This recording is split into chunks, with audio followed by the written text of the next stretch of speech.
السلام علیکم ورحمۃ اللہ وبرکاتہ۔ استغفراللہ کہنا کیوں ضروری ہے؟ یعنی ہمیں اللہ سے اپنی گناہوں کی بخشش مانگنا کیوں ضروری ہے؟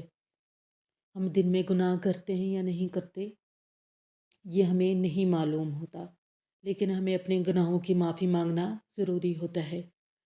ایک جگہ ارشاد ہوتا ہے کہ نبی کریم صلی اللہ علیہ وآلہ وسلم دن میں 100 بار استغفراللہ کہتے تھے۔ سیدنا ثوبان رضی اللہ سے روایت ہے کہ رسول اللہ صلی اللہ علیہ وآلہ وسلم جب اپنی نماز سے فارغ ہوتے تو 3 بار استغفر اللہ کہتے، یعنی میں اللہ سے بخشش مانگتا ہوں۔ ایک اور جگہ ارشاد ہوتا ہے کہ رسول اللہ صلی اللہ علیہ وآلہ وسلم اپنے رکوع اور سجدہ میں اکثر یہ فرماتے تھے، ترجمہ: پاک ہے تو اے اللہ، اے ہمارے رب، اور تیری ہی تعریف ہے، اے اللہ مجھے بخش دے۔ یہ صحیح مسلم کی حدیث ہے۔ ایک اور جگہ حدیث میں ارشاد ہوتا ہے کہ رسول اللہ صلی اللہ علیہ وآلہ وسلم سجدہ میں یہ دعا کرتے، ترجمہ: اے اللہ میرے تھوڑے اور زیادہ، پہلے اور پچھلے، ظاہری اور چھپے ہوئے سب گناہ بخش دے۔ اب آئیں حدیث میں جو استغفر اللہ کہنا چاہیے، یعنی استغفر اللہ کہنے کا طریقہ، اور استغفر اللہ دن میں کتنی بار ہمیں پڑھنا چاہیے دیکھتے ہیں۔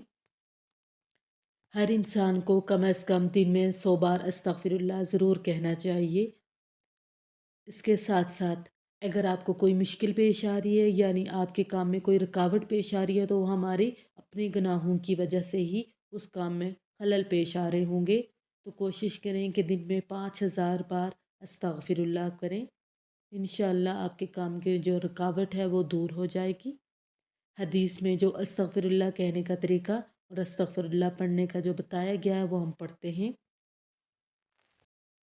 استغفر اللہ، استغفر اللہ، استغفر اللہ، استغفر اللہ ربی من کل ذنب واتوب الیہ، استغفر اللہ ربی من کل ذنب واتوب الیہ، استغفر اللہ ربی من کل ذنب واتوب الیہ، استغفر اللہ واتوب الیہ، استغفر اللہ واتوب الیہ، استغفر اللہ واتوب الیہ، رب اغفر لی وارحمنی وتب علی، رب اغفر لی وارحمنی وتب علی، رب اغفر لی وارحمنی وتب علی۔